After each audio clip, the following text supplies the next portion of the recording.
Buenas noches y bienvenidos de nuevo a un programa de Lo que callamos los colombianos. Esta noche tenemos un programa dedicado a un reciente video que ha causado revolución en la opinión pública. Les hablo del famoso video Cuentos Cortos, hecho por el artista Carlos Jacanamijoy, quien nos cuenta un poco de su vida y cómo sufrió del racismo. Personalmente, este video me hizo reflexionar muchísimo más sobre diferentes temas que hablamos en una clase de psicología social que una vez tomé en la universidad. En sí, el video me hizo tener un momento de introspección y pensar muchísimo más sobre cómo uso mi lenguaje. Siento que muchas veces inconscientemente he sido bastante grosero e inoportuno con mis comentarios.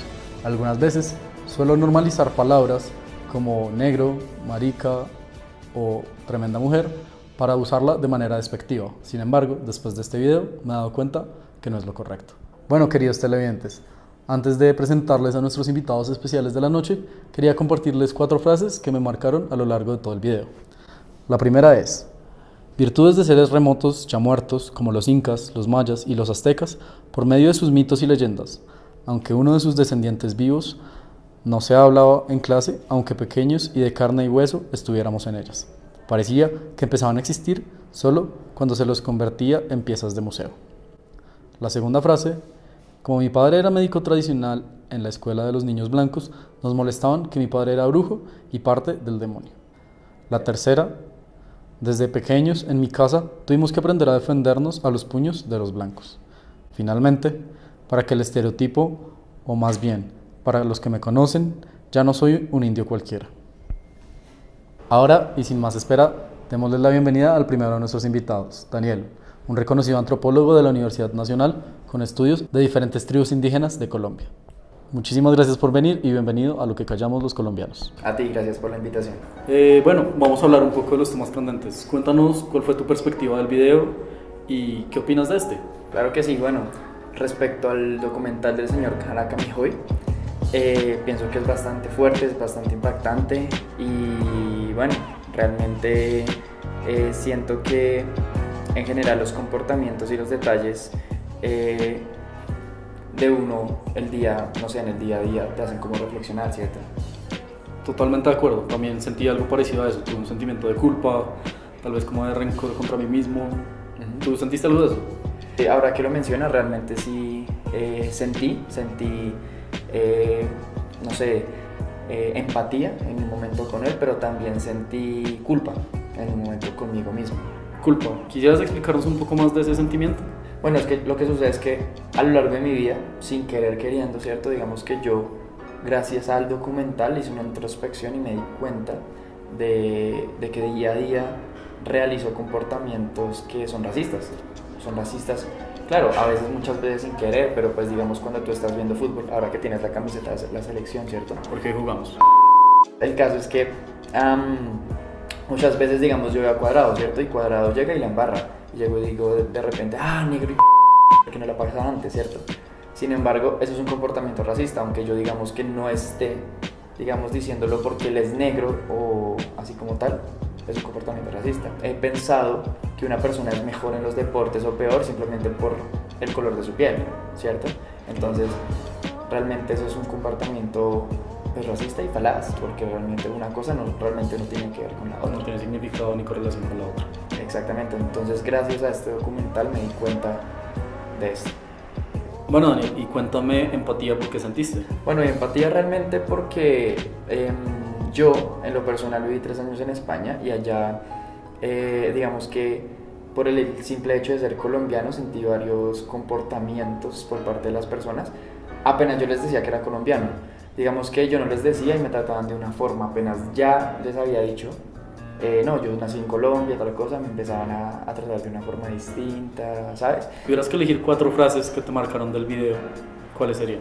Bueno, realmente mira que hubo bastantes, ¿sabes? Hubo bastantes frases que me marcaron durante todo el video, pero las 4 más importantes te las voy a leer, ¿te parece? Entonces la primera dice: parecía que empezaban a existir solo cuando los convertía en piezas de museo.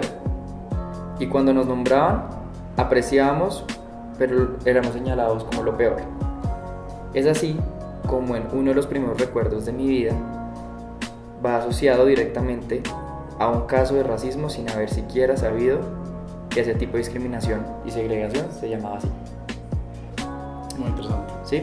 Entonces, la segunda frase que me pareció realmente muy importante es cuando él nos contó que estaba viviendo en Venezuela con su madre. Sí.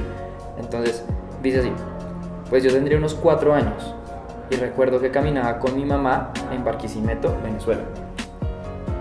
Unos niños, acompañados de unos grandes, se burlaban de nosotros con gritos similares a los que hacían los indios. Gritos similares a los que hacían los indios cuando se peleaban con los carapálidas en las películas gringas de vaqueros. Claro, y volvemos a ver los marcos. Consideran que cualquier persona indígena, ya por naturaleza, debería ser igual a los que vieron en las películas. Exactamente, lo que me llama la atención, ¿sabes qué es? Que él indica que van acompañados, los niños van acompañados de otros grandes. Okay. ¿Cierto? Entonces digamos que los grandes permitan el comportamiento igual a bala que lo que hacen los niños no está mal. ¿Cierto? Entonces eso me llamó la atención en ese pedazo. La tercera frase dice: todos los presentes en la ceremonia de grado volcaron su atención sobre mí y mi familia.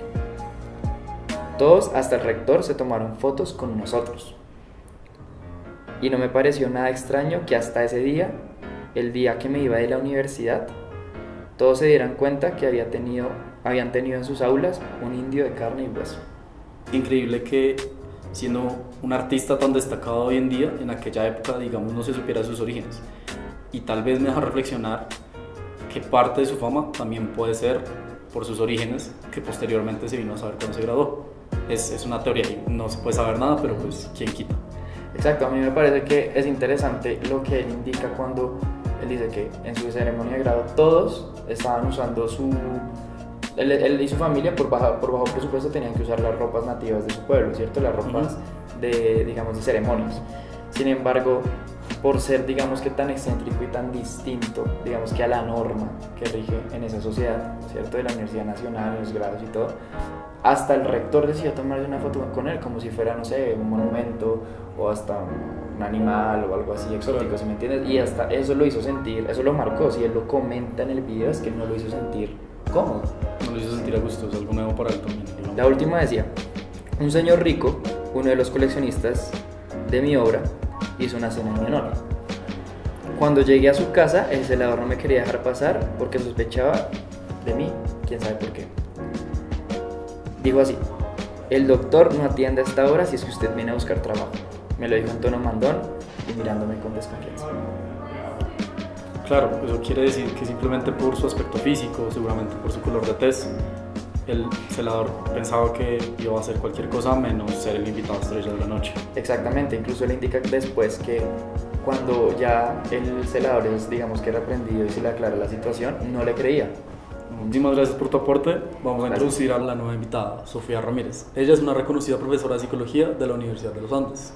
Hola Sofía, ¿cómo estás? Muchísimas gracias por aceptar nuestra invitación a Lo que callamos los colombianos. Muchas gracias por la invitación. Bueno, pues creo que como a todos, a mí el video me impactó mucho. Creo que lo que más sentí cuando estaba viendo el video era como un sentimiento de incomodidad. Es uno de esos videos que lo pone a uno a pensar y reflexionar en cómo hacer un ejercicio de introspección de cómo se ve uno en eso que la persona está diciendo, cómo está uno involucrado, cómo ha sido parte de toda esta situación. Y creo que eso fue lo que más incomodidad me generó, porque me di cuenta que yo misma he tenido comportamientos como los que él denunciaba. Me acordé de un viaje que hice hace un tiempo a la Sierra Nevada de Santa Marta y había una tribu de indígenas y estaban viendo un partido de fútbol en un televisor, como a través de DirecTV. Y me acuerdo que en ese momento pues yo pensaba que era muy triste porque ellos tenían que como que estar como infectados por la tecnología y como cosas que claramente no eran de sus tradiciones, de cosas que ellos acostumbran. Entonces yo decía, pues eso no debería pasar, pero cuando veía pues el video de Hakan Amijoy, yo decía, pues en verdad, ¿quién soy yo para decir? Es bastante parecida a la situación a la que sí, te expresa. Exacto, Total. como yo, ¿por qué tengo que decir que ellos no pueden ver DirecTV? O sea, ellos tienen pues su libertad de hacer lo que quieran y no por haber nacido en una tribu indígena tienen que hacer especialmente como unas cosas o no poder hacer otras, pues No eso tienen no que ir depende de mí. emplumados. No tienen que venir emplumadas, exacto. Ok. Entonces, me parecía, pues eso fue como por lo que me generó tanta incomodidad, como me puse en esa situación en la que como que reflexionaba acerca de esas cosas y pues fue como incómodo de ver, pero pues creo que fue como una reflexión positiva al final. Me parece que el autor, pues el artista hace algo muy bonito y es eso, es incitar a la reflexión. Sofía, la misma pregunta que le hice a Daniel. Si tuvieras que elegir 4 frases del video que te marcaron, ¿cuáles serían? Bueno, entonces las 4 frases que me marcaron a mí, en realidad pues hay muchas, pero las que más me impactaron son las siguientes. La primera es: pareciera que empezaban a existir solo cuando se los convertía en piezas de museo. La segunda es: juzgamos y aplaudimos a los indios que se empluman, pero también juzgamos y condenamos a los que no se empluman porque nuestros indios se nos están blanqueando. Eso es un poco lo que te contaba, pues, sí, como mi reacción a que estuvieran viendo DirecTV. Con DirecTV. Y como un partido de fútbol, pues, me parece que esa frase describe perfectamente esa situación. Claro. La tercera que escogí es: ya no soy un indio cualquiera, y la escogí porque me parece que pues no debería haber algo como un indio cualquiera. O sea, el hecho de ser indio no te debería como dar desde como una posición menor. Okay. No deberías tener que ser un indio artista reconocido a nivel mundial para ser especial. Para dejar de ser un indio cualquiera. Ajá, exacto. La última frase que escogí dice: es que los indios no pueden romper los estereotipos, qué prácticas o qué disciplinas o qué modos de vida son propios de los indios, de los blancos, de los monos, de los amarillos o de los negros, que hay que escuchar, que hay que comer, cómo hay que sentir, dónde hay que ir, dónde hay que vivir, cómo hay que ser. Esa es una frase que él dice al final del video y pues a mí me parece que, porque claramente lo que pasa con la problemática que él habla no es solo de los indios. No, es un racismo en general. Es un racismo general, exacto. Entonces ahorita estamos hablando de un racismo de los indios en Colombia, pero vamos a Estados Unidos y es un racismo contra los negros, contra los latinos, contra los árabes. Entonces, pues sí, es como, ¿en qué marco me tengo que, a qué marco Pues me sí, tengo que ajustar? ¿Cuál me apego tal vez? ¿Cuál es mi marco y por qué no me hacer? puedo salir? ¿Qué tengo que ser? Muy interesante tu aporte, muchísimas gracias. Vamos a ir a cortes comerciales y después volvemos con nuestros 2 entrevistados para llegar a conclusiones. Bueno, muchísimas gracias por esperarnos y bienvenidos todos de vuelta a Lo que callan los colombianos. Estamos en nuestro nuevo espacio de discusión con Sofía Ramírez, nuestra invitada psicóloga, y Daniel Vega, nuestro antropólogo. Queremos ahora discutir un poco sobre cuáles son los puntos en común que tuvimos de las perspectivas del video. ¿Ustedes qué opinan? Bueno, teniendo en cuenta lo anterior, lo que tú dices, ¿cierto? Y lo que hablábamos con Sofía en la discusión anterior, en el otro estudio, pienso yo que lo de las muletillas, ¿cierto? Lo que cada muletilla que tiene una persona es importante. Por ejemplo, lo que yo te mencioné, la muletilla que yo tengo cuando veo fútbol. Sí. Cuando veo la selección Colombia digo negro, hijo de puta, ¿cierto? Entonces es una muletilla con la que muchas personas obviamente se sienten ofendidas, piensan, oigan, este tipo es un racista, ¿cómo así que le está diciendo pues negro a este man? Y aparte le está diciendo tal cosa, ¿cierto? Pero pues realmente es una muletilla con lo que la persona digamos que va arraigado, ¿cierto? Sí. Con el pensamiento, no sé, yo pienso que eso es igual, a pesar de que es una muletilla no es una excusa para, digamos, que el mal comportamiento de la persona, ¿cierto? No sé, igual es un comportamiento racista, a pesar de todo. Para mí, me parecería que fue que todos usamos determinadas muletillas o cometemos ciertos errores muchas veces sin darnos cuenta, tal vez lo normalizamos en nuestro lenguaje. ¿Tú qué opinas, Sofía? Sí, yo creo que igual hay otra cosa interesante y es que todos como que hicimos un ejercicio de reflexión como muy interno de cada comportamiento que cada uno tenía o cómo podíamos relacionar pues lo que veíamos en el video con nuestras experiencias propias. Digamos, yo pensé en un viaje, o Daniel pensaba en su tiempo cuando vivió por fuera, como que para todos pues eso fue una cosa que incitó a la reflexión. Por supuesto. De acuerdo.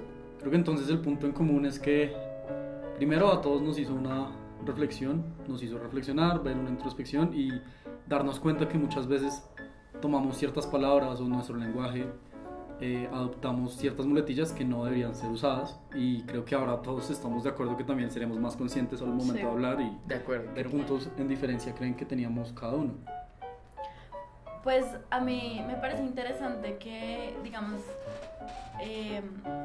Daniel en un momento habla como del entendimiento, como de empatía con lo que el artista sentía, o pues lo que describía que sentía, y yo en cambio estaba del otro lado. Yo como que no lo estaba sintiendo, o no estaba viviendo esa experiencia, sino que yo era la que estaba como perpetuando pues el estereotipo, como que estaba generando el ataque, por así decirlo. Como que nos pusimos en posiciones distintas. Claro. Entonces creo que también podríamos decir que muchas de las diferencias que tenemos son también derivadas del contexto en el que cada uno vivió o en el que cada uno sintió la experiencia, ¿cierto? Tú desde un punto de vista como visitante y teniendo en cuenta pues que fuiste, digamos, al hábitat de un indígena, mientras tú fuiste totalmente opuesto y tuviste que visitar o pues vivir, estar en el hábitat de ellos, siendo tú la minoría. Exactamente. Y listo. Bueno, para terminar esta parte del programa, les quería preguntar, cada uno dijo 4 frases, pero los voy a invitar a que lleguemos a 4 en común. Listo. ¿Cuáles les parece a ustedes que han sido las más importantes o en las que podríamos resumir de una mejor manera el video? A mí me parece interesante la que tuviste del museo.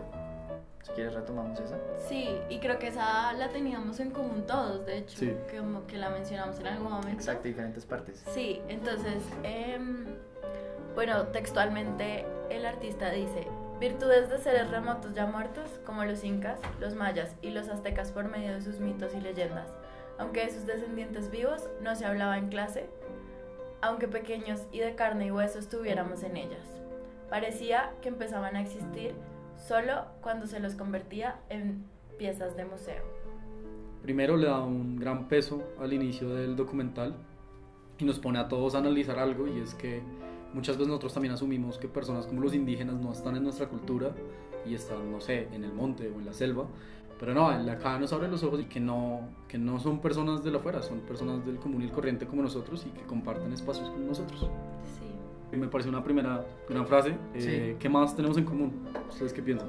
Bueno, yo pienso que otra frase interesante podría ser: para el estereotipo, o más bien para los que me conocen, ya no soy un indio cualquiera. A mí me parece muy interesante lo que él decía ahí, en el sentido que él dice: hombre, la embajada británica se echa una disculpa, en mi caso, ¿cierto? Porque no soy un indio cualquiera, pero eso significa que entonces todos los indios tienen que llegar a un punto en no dejar de ser un indio cualquiera, tienen que llegar a ser un indio reconocido por el arte y que represente a Colombia.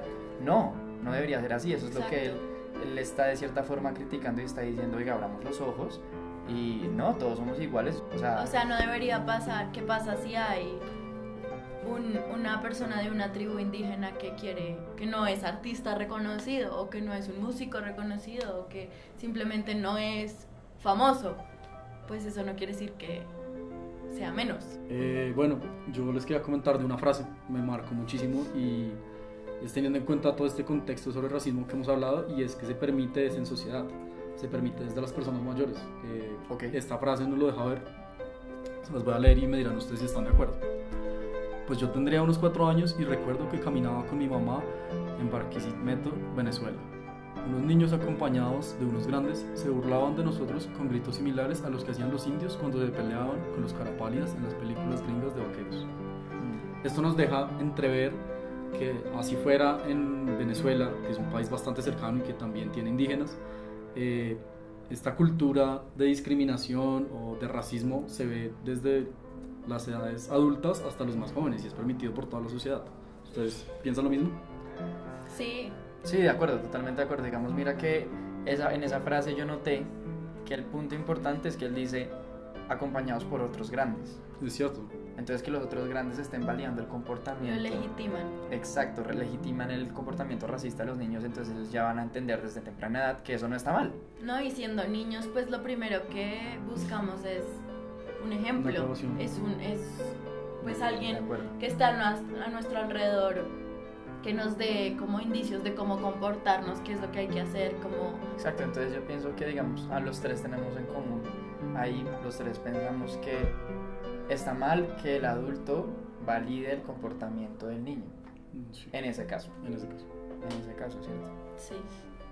Son esas pequeñas cosas que tenemos que hacernos conscientes, porque es muy probable que el adulto tampoco fuera consciente que en ese momento estaba mal, así como Claro, nosotros como... decimos ciertas muletillas al momento de estar viendo fútbol, o pues cuando uno ve una escena que puede ser un poco Fuerte. choqueante contra uno mismo. Bueno, para acabar esta parte del programa, ¿cuál va a ser la última frase entre todos?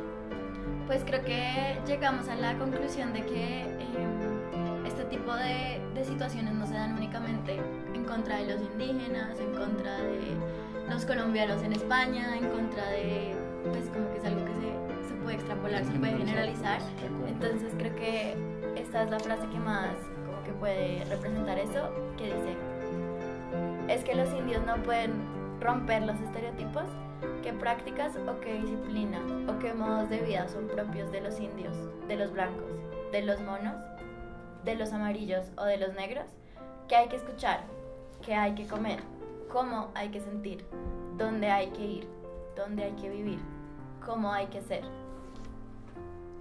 Estoy totalmente de acuerdo, una gran manera de terminar toda esta primera parte sobre el racismo y sobre lo que hemos venido dándonos cuenta. Los de sesgos. Entonces el hecho de que tú ni siquiera seas consciente de que tienes eso, pues hace que sea muy difícil que desaparezcan.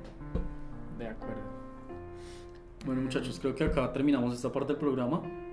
Volvemos a ir a cortes comerciales y después volveremos con el análisis del video. Entonces estén muy pendientes y vamos a ver qué pasa. ¿Listo? Listo, Perfecto. muchas gracias.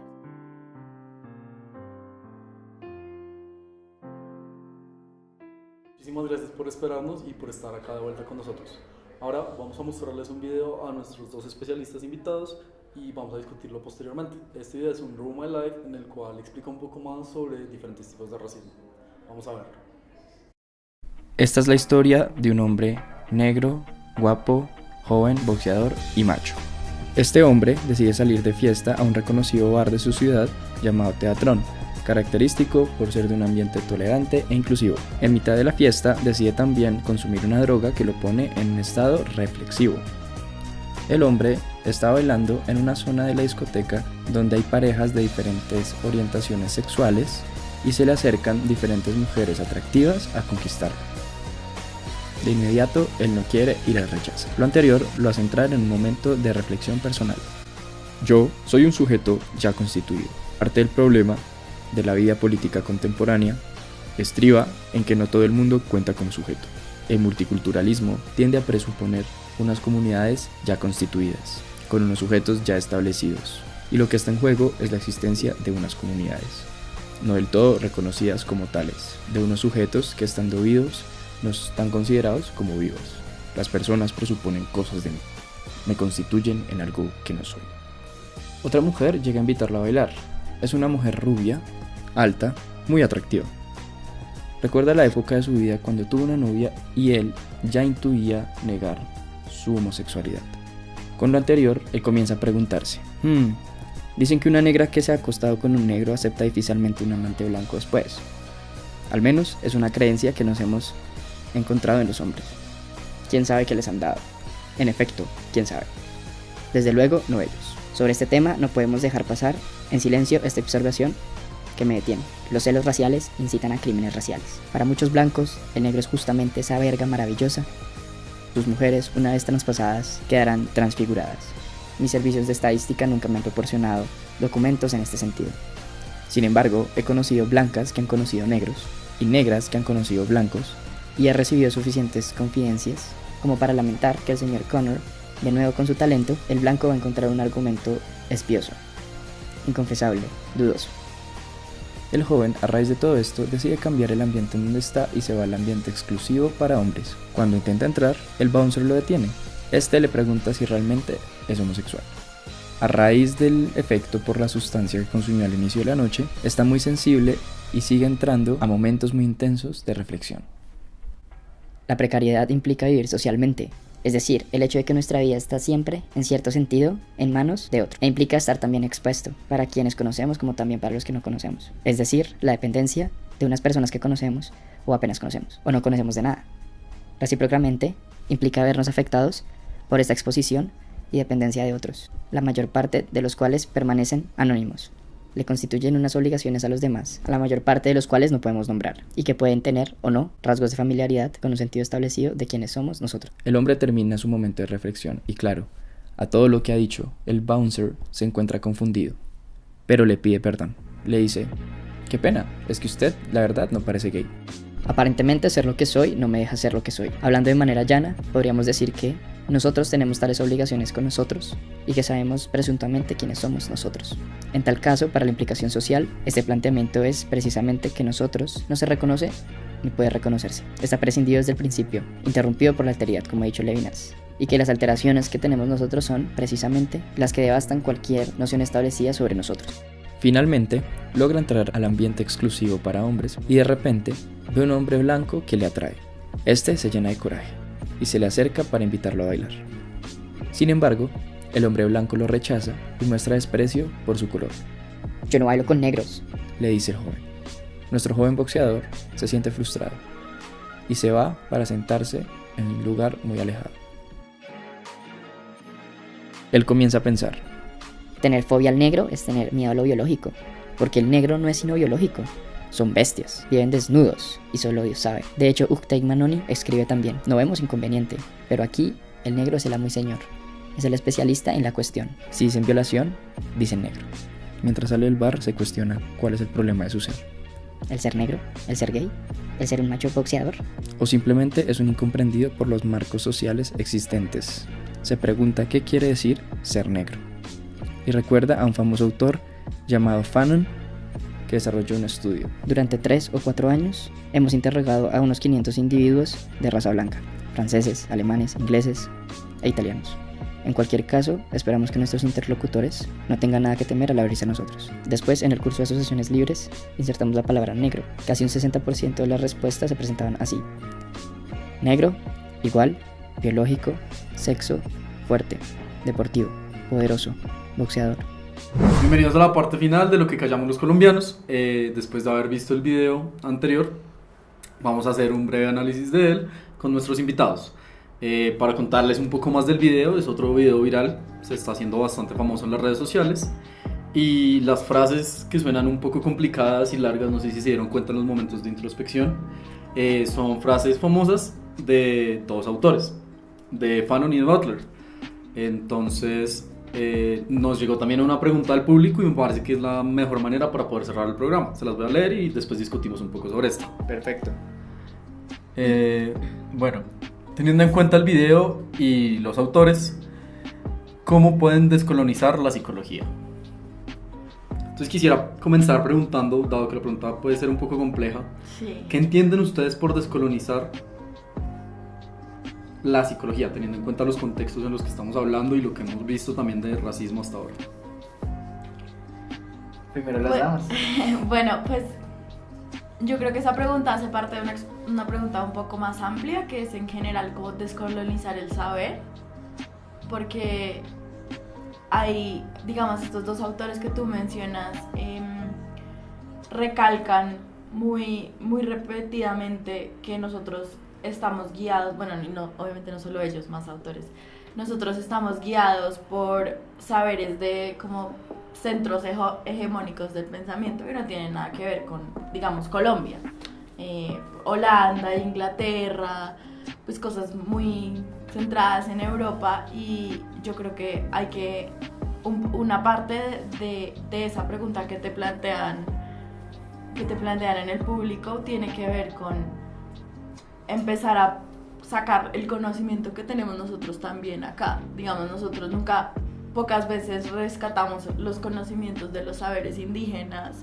de las prácticas indígenas, no nos dicen cuando estamos creciendo o pues en el colegio no nos están enseñando como sobre la vida en el Pacífico colombiano o sobre la vida en la Amazonía colombiana, pues eso está desconocido, ¿sí? Está invisibilizado. Digamos que algo interesante con lo que mencionaste anteriormente, me parece importante recordar un ejemplo en las lecturas, y es que las personas afroamericanas no se identifican como afroamericanas porque normalmente en los medios y en televisión ven personas blancas. No están representados. Exacto, entonces no se sienten representados y al, digamos que segmentar la cultura de lo que las personas van absorbiendo, digamos, la información que ellos van absorbiendo, pues pienso yo que no es bueno o sano, digamos, para una cultura, para la identidad.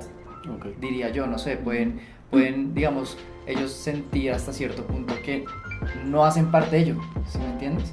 Como que se sienten fuera de eso, como que realmente no les pertenece y no van a, sí me entienden, no van a estar como en pro. Sí, No un sé, poco es tiene como que lo ver entiendo. con los planteamientos que hace Butler de como los marcos en los que en teoría nos representamos. Sí, exacto. Y nos deberíamos etiquetamos. como encajar y nos etiquetamos, pero me parece que ella hace un planteamiento muy importante, y es que esos marcos no son del todo exitosos porque los estamos cuestionando, y el Exacto. hecho de que los podamos cuestionar quiere decir que no estamos del todo a gusto con lo que ese marco representa para mí. Entonces el negro no está del todo a gusto con Lo que su marco simboliza de ser guerra, negro. de negro, y que es lo que en teoría debería ser, que también tiene que ver con pues el video de este artista, como que tengo que hacer, que tengo que ser, si soy negro o si soy blanco o si soy mono. Entonces es como un poco, pues hay unos marcos, pero en realidad no podemos romperlos, y creo que eso es uno de los planteamientos que hace esta autora, que es como cuestionar esos marcos, y esa es una manera que me parece interesante para empezar a como caminar ese camino de descolonizar la psicología. Aquí en Colombia, ¿qué representación, digamos, hay sobre la cultura pacífica, por ejemplo? A duras penas, no sé, Chucky Town, y eso que ya es un tema demasiado comercial, ya realmente no es lo que era inicialmente, ¿cierto? Pues es un ejemplo.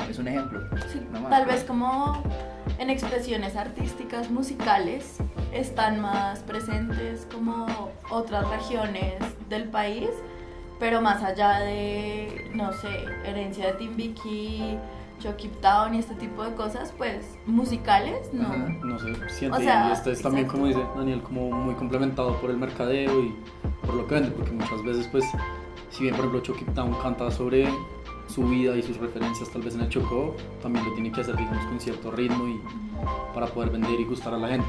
Exacto. Y esto me lleva también a acordarme un planteamiento de A Fanon, volverse más pop. a volverse más pop, pero al mismo tiempo me lleva a recordar un planteamiento de Fanon, no sé si ustedes también lo comparten, y es el que él veía dos opciones: o me blanqueo, diciéndolo técnicamente, o acepto el prototipo de persona negra y este racismo cultural que se está haciendo alrededor Y mío, luego con eso. O Exacto. me meto en el marco. o me meto en el marco, que también se puede complementar con lo que dijo Butler. Entonces digamos que si bien Chucky Town y Alianza Timbiquí, creo que se llama el otro, sí están demostrando en parte su esencia, en cierta manera, para poder ser reconocidos, pues se enmarcan en el marco, valga la redundancia, pero tienen que aceptarlo de una determinada manera, porque si no es así, si por ejemplo la cantante de Chucky Town no tuviera las rastas súper largas, seguramente Sí. dirían como no, ella no es una, perdón la palabra, no es una Representante válida de representante válida de ellos, o si no Sí. tuvieran el pelo muy churco y muy grande. Entonces también es, digamos, este punto medio, este complemento que ellos han logrado, pero sin embargo así no se está descolonizando este sesgo que se tiene, que ahora estamos siendo un poco más conscientes, sí, pero tal vez toca seguir trabajando más. Igual hay un punto ahí, y es algo muy parecido a lo que le pasó a Sofía cuando estaba viendo el video de Carlos Hakanami Hoy, y a lo que ella se acordó, que decía, es injusto o es triste que los indígenas de la Sierra de Nevada estén viendo un partido con DirecTV. Entonces digamos que estamos haciendo un sesgo desde otro punto de vista, tal vez lo veríamos así, estamos diciendo, estas personas de Cape Town no deberían estar vistiéndose con ropa de Colombia Moda por haber nacido en el Chocó tal vez, o porque su música iniciaba con estas expresiones de su área.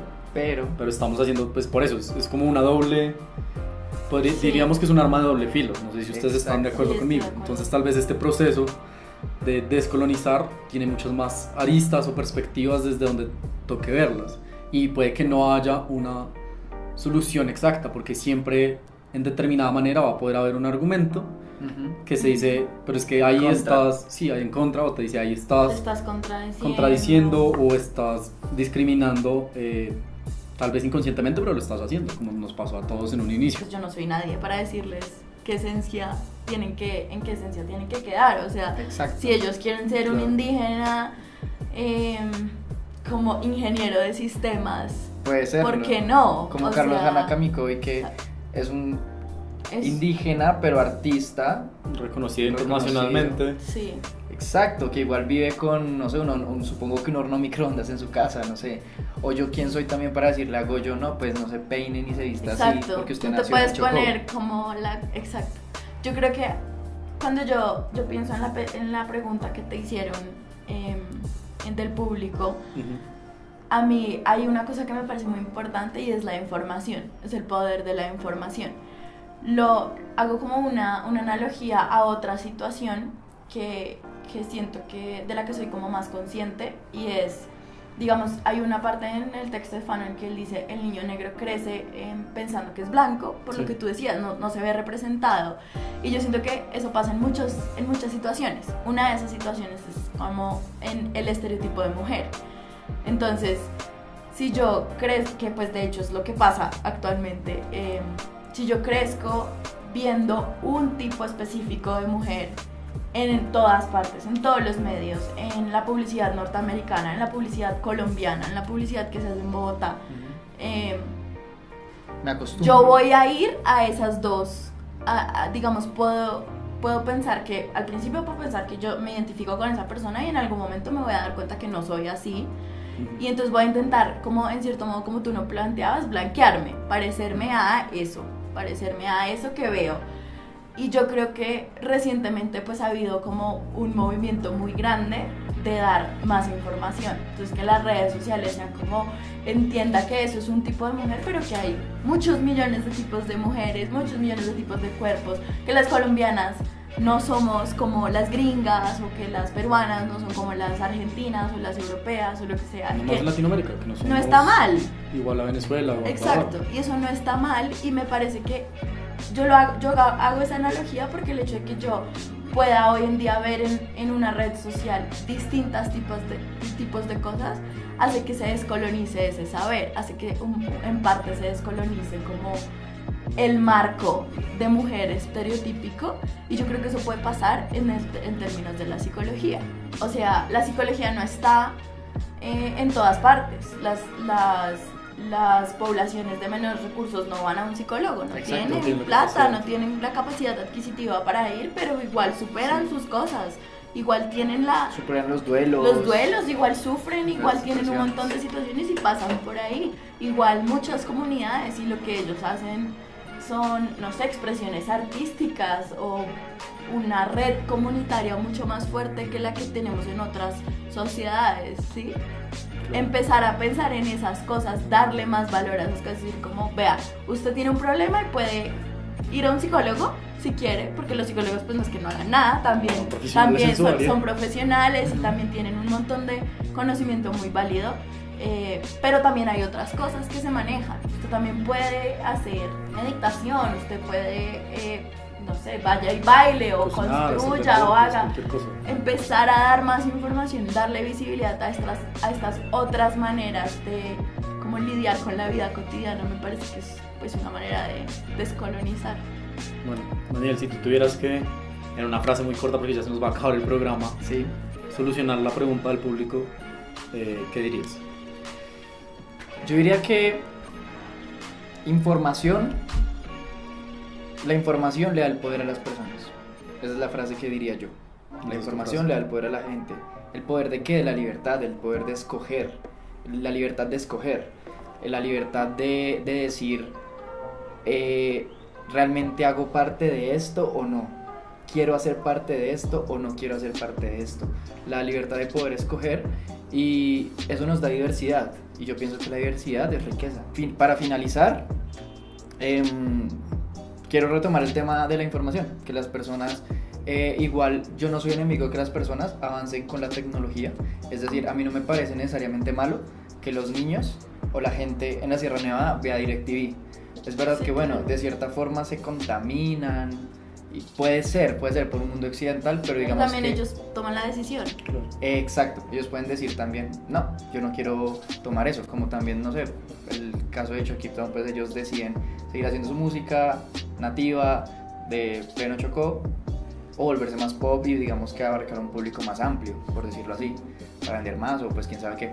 Pero el caso es que yo pienso que la información como tal es lo que le va a dar el poder a la gente, y lo que de cierta forma puede liberar a las culturas de los pueblos, no sé. Claro, bueno, entonces para terminar el programa creo que podemos llegar a varios acuerdos en común. El primero, y creo que fue después del el video de Carlos, todos estamos de acuerdo que muchas veces normalizamos en nuestro lenguaje ciertas palabras discriminatorias, y que al menos ahora somos todos un poco más conscientes de esto, ¿no? De acuerdo. Tendremos muchísimo más cuidado al momento de hablar o de usarlas, y intentar ser un poco más pertinentes cuando se hace. Y también que es una tarea que no se acaba, ¿no? Porque Es una tarea pues, constante. somos Entonces, conscientes de unas cosas, pero no de otras. Y pues eso seguirá sucediendo, y la idea es como moverse hacia ser más conscientes de los propios sesgos y estereotipos y discriminaciones, pero pues claro, relacionado a lo Es segundo, difícil, ¿no? es bien difícil. Es difícil. Relacionado a lo segundo que comentas de los sesgos y discriminaciones, también nos damos cuenta que así quitemos este primer sesgo, por ejemplo, de que no pueden ver DirecTV, o que Carlos no puede ser un artista por ser un indígena, también tenemos que estar conscientes de las cosas que estamos diciendo. Entonces es como, pobrecito, le están quitando su vida o tal vez sus pinturas rupestres, y se los están cambiando por un lienzo, o le están cambiando la entretención clásica de un indígena por un televisor, lo cual tampoco está mal, porque no estamos en ningún proceso de, o sea, eso volvería a ser un proceso de discriminación desde otra arista. Y finalmente consideramos que entre los tres también creo que es un punto común, que la información puede ser una gran manera de poder descolonizar la psicología, para poder hacerla mucho más pública y de conocimiento general. Exacto. Y hacer conciencia sobre las acciones y los pensamientos que tiene cada persona. Y ayuda a la diversidad. sí, dar la libertad de Escoger. elegir. Listo. Elegir. Bueno, Santiago, muchas gracias. muchísimas gracias. Gracias, Santiago. Muy un placer interesante. tenerte. Muchas gracias. A ustedes muchísimas gracias por venir a Lo que Callamos los Colombianos, y nos veremos en una próxima ocasión.